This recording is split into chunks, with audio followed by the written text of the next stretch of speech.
আপনার গায়ে প্রবেশ করবে। একাদশীর দিন যদি কি অন্ন গ্রহণ করে, গোমাতার শরীরে যত লোম রয়েছে ততগুলো পাপ তার গায়ে প্রবেশ করে একটা অন্ন গ্রহণ করার কারণে। তো আমাদের এবার একাদশী আমরা কীভাবে পালন করব, যারা দামোদর ব্রত করছেন তারা কী করণীয় রয়েছে। একাদশীর দিন মানে অর্থাৎ এবার একাদশী পড়েছে আপনার 2 নভেম্বর। এই একাদশী সবথেকে বড় একাদশী। একাদশীর দিন ভগবান 4 মাস যে শুয়েছিল সেই স্বয়ং একাদশীর থেকে শুয়েছে, এই উত্থান একাদশীতে উঠবে। রাধে রাধে, রাধে রাধে। সবাইকে বৃন্দাবন আকাশ বৃন্দাবন ব্লগে সুস্বাগতম। তো আজকের উত্থান একাদশী কবে, উত্থান একাদশী কীভাবে পালন করা যায়, আর 2025 সালের সবথেকে বড় একাদশী উত্থান একাদশীকে বলা হয়, এই একাদশীকে বলা হয় দেবশয়নী একাদশী। তো আজকে আমরা এই একাদশী কীভাবে পালন করব, কবে পালন করব, তার মহিমাই কি, আর একাদশী পালন করলে কি লাভ, না পালন করলে কি ক্ষতি। তো ভিডিওটা শেষ পর্যন্ত দেখুন। একাদশীর পারণ মন্ত্র, একাদশী সংকল্প মন্ত্র ভিডিও লাস্টে আপনাদেরকে দিয়ে দিব। তো অবশ্যই ভিডিওটা শেষ পর্যন্ত দেখুন। আর খুবই ইম্পর্টেন্ট, আর গোপাষ্টমী আপনারা কী পালন করবেন সে বিষয়ে আপনাদের সঙ্গে কিছুটা এই ভিডিওতে শেয়ার করবো। তো সঙ্গে থাকুন, আর চ্যানেলটি সাবস্ক্রাইব করে নিয়ে যারা এখন মতো চ্যানেলটি সাবস্ক্রাইব করে পাশে থাকুন। রাধে রাধে। মাধব তিথি ভক্তি জননী যতনে পালন করিও। এই একাদশীকে বলা হয় মাধব তিথি ভক্তি জননী। আমরা যদি নিয়ম নিষ্ঠা সদাচার মেনে একাদশী ব্রত পালন করি তো আমাদের কৃষ্ণ ভক্তি হবে, ভগবানের কাছে আমরা প্রিয় হব। মানে এই তিথিটা হলো অত্যন্ত প্রিয়।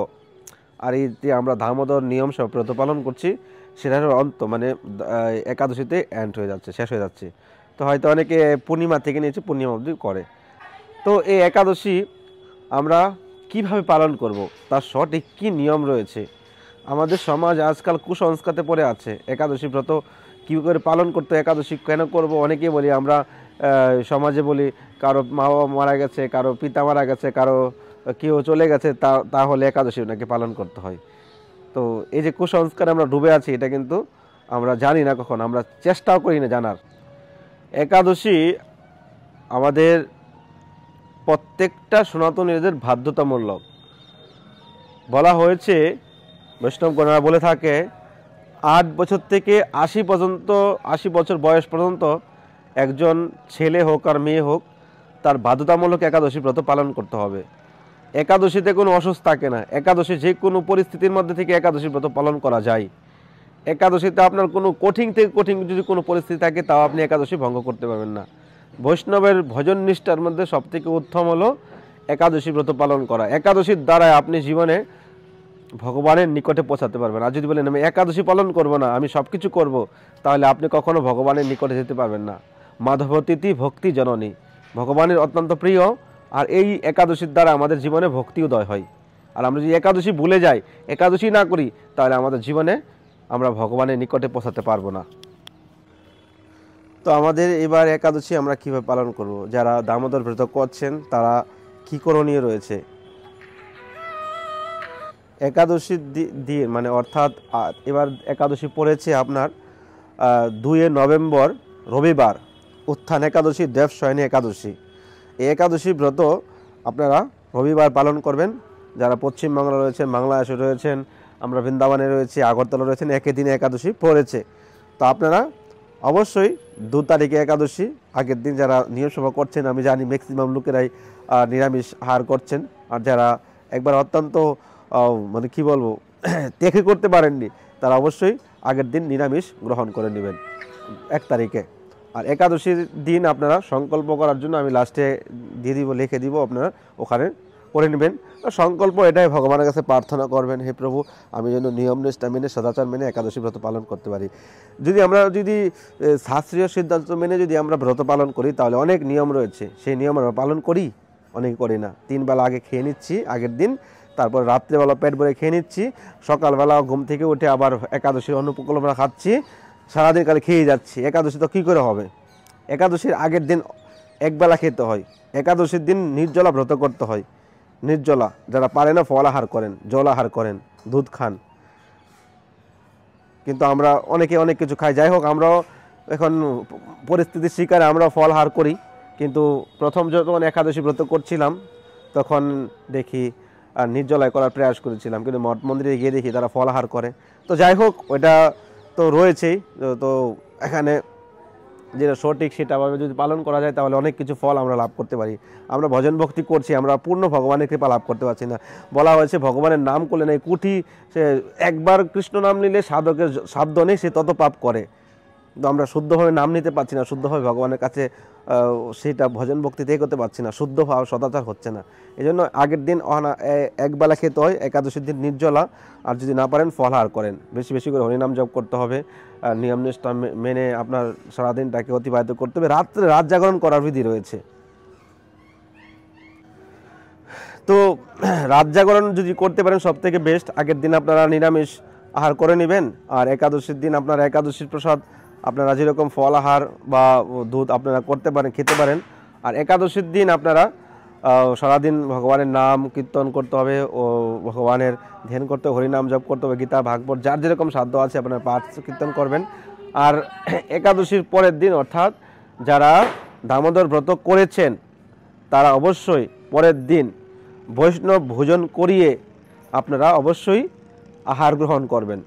তো আপনারা বলবেন সকালবেলাতে এত তাড়াতাড়ি সম্ভব নয়, তো সকালবেলা আপনারা জগন্নাথের প্রসাদ হয়তো অল্প একটু নিয়ে নেবেন, আর দুপুরবেলা আপনারা অবশ্যই বৈষ্ণব ভোজন করাবেন, তাহলে আপনার পূর্ণ দামোদর মাস পূর্ণ হবে। আর যারা বলে আমার পরিস্থিতি নেই, আমি করতে পারিনি, তো স্ক্রিনে দেখতে পাচ্ছেন নাম্বার, এই নাম্বারে কন্ট্যাক্ট করবেন। আমাদের দ্বাদশীতে বিরাট বড় 500 লোকের বৈষ্ণব সভার আয়োজন করছে, এবং কি আমরা 64 মহন্তের ভোগ হচ্ছে আমাদের দ্বাদশীতে।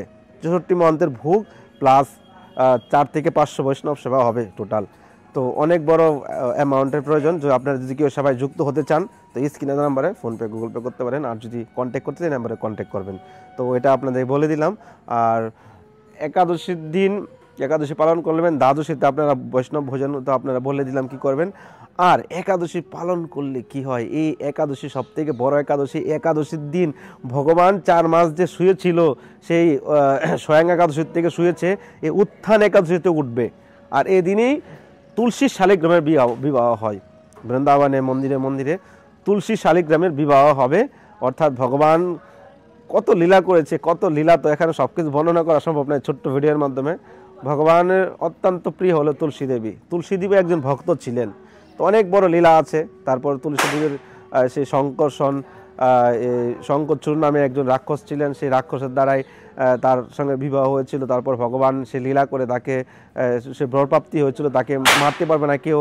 তখন তার সতীত্ব নষ্ট করলে তার সে তার পতিকে মারতে পারবে। তখন ভগবান স্বয়ং ওনার রূপ ধারণ করে এসে ওনার ঘরে এসেছিলেন। তখন তুলসী দেবী তাকে অভিশাপ দিয়েছিলেন যে তুমি পাথর হয়ে যাও। আর তো ভগবান আবার অভিশাপ দিয়েছে তুলসী দেবীকে তুমি গাছ হয়ে যাও। তখন সে থেকে আমরা শালিগ্রাম ভগবানের সেবা করতে পারি, শালিগ্রাম সেবা করতে পারি, আর তুলসী দেবীর আমরা সেবা করতে হবে গাছ রূপে। তো সে থেকে ভগবান আবার প্রতিশ্রুতি দিয়েছিলেন আমি তোমাকে প্রতিরূপে। ভগবানের লীলা এটা, ভগবানের লীলাটাকে আপনি খারাপ মাইন্ডে নিলে কিন্তু আপনি মহা অপরাধী হয়ে যাবেন।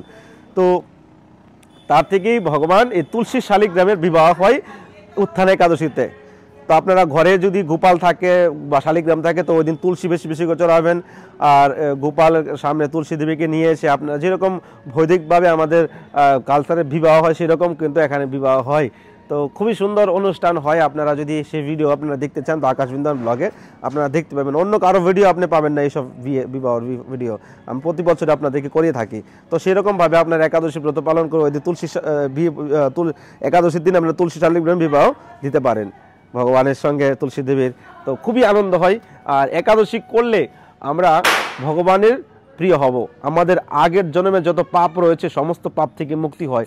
আর বলা হয়েছে এই একাদশীর ব্রত পালন করলে 1000 অশ্বমেধ যজ্ঞের ফল লাভ করা হয়। আজ সেই তখন কালে একটা অশ্বমেধ যজ্ঞ করতে গেলে কত ধন সম্পদের প্রয়োজন ছিল, আর একটা অশ্বমেধ যজ্ঞ করলে সে স্বর্গ লাভ হয়। আর 1000 অশ্বমেধ যজ্ঞের ফল লাভ করতে পারবেন এই উত্থান একাদশী ব্রত পালন করলে। আর একাদশীর দিন রাত জাগরণের বিধি রয়েছে, আপনারা পরিবারে 5জন 6জন মিলে রাত জাগরণ হরিনাম সংকীর্তন রাত জাগরণ করবেন, প্রয়াস করবেন, তাহলে হয়তো আপনারা আরও কৃপা লাভ করতে পারেন। এই একাদশীতে রাত জাগরণ করলে তার জীবনের সমস্ত পাপ থেকে সে মুক্তি পাবে। এই জন্য একাদশীর মহিমা অপার। আর একাদশী ব্রত পালন না করলে কি হয় জানেন, এই একাদশী যদি কেউ না পালন করে, তার পুনর্জন্মে আগের জন্মে এই জন্মে যদি সে পুণ্য কামিয়ে থাকে, তাহলে তার সঙ্গে সঙ্গে তার পুণ্য শেষ হয়ে যাবে একাদশী ব্রত পালন না করার কারণে। এই জন্য প্রত্যেকটা সনাতনীদের বলি একাদশী ব্রত পালন করুন। আর একাদশী ব্রত পালন না করলে, একাদশী পালন করলে যে ফল হয় তার বিপরীত হয় না পালন করলে। একাদশী ব্রত পালন না করলে কি সেটা বলে দিচ্ছি, ব্রহ্মা হত্যা, মাতৃহত্যা, পিতৃহত্যা, গুরু হত্যা, এই জগতের যত গণ্য পাপ রয়েছে সমস্ত পাপ আপনার গায়ে প্রবেশ করবে। একাদশীর দিন যদি কি অন্ন গ্রহণ করে, গোমাতার শরীরে যত লোম রয়েছে ততগুলো পাপ তার গায়ে প্রবেশ করে একটা অন্ন গ্রহণ করার কারণে। এই জন্য একাদশীতে যারা পঞ্চশস্য অন্ন গ্রহণ করে তারা কোটি কোটি কোটি গুণ তার গায়ের মধ্যে পাপ প্রবেশ করছে। সে এই জন্মে তার 7 জন্মে 7 নাই সেসব সে পাপ করবে। আর একটা একাদশী ব্রত পালন না করার কারণে তার জীবনে এত পাপ তার গায়ে প্রবেশ করে। তো একাদশীর মাহাত্ম্য আপনারা একাদশীর দিন পাঠ করে নেবেন, ঘরে মোবাইলে দেখে নেবেন। একাদশীর মাহাত্ম্য এখানে কিছু উল্লেখ করছি না, কিছু কিছু মেন টপিকগুলো আপনাদের দেওয়ার প্রয়াস করছি। তো একাদশী ব্রত আপনারা অবশ্যই উত্থান একাদশী 2 তারিখ 2 নভেম্বর রবিবার আপনারা পালন করবেন।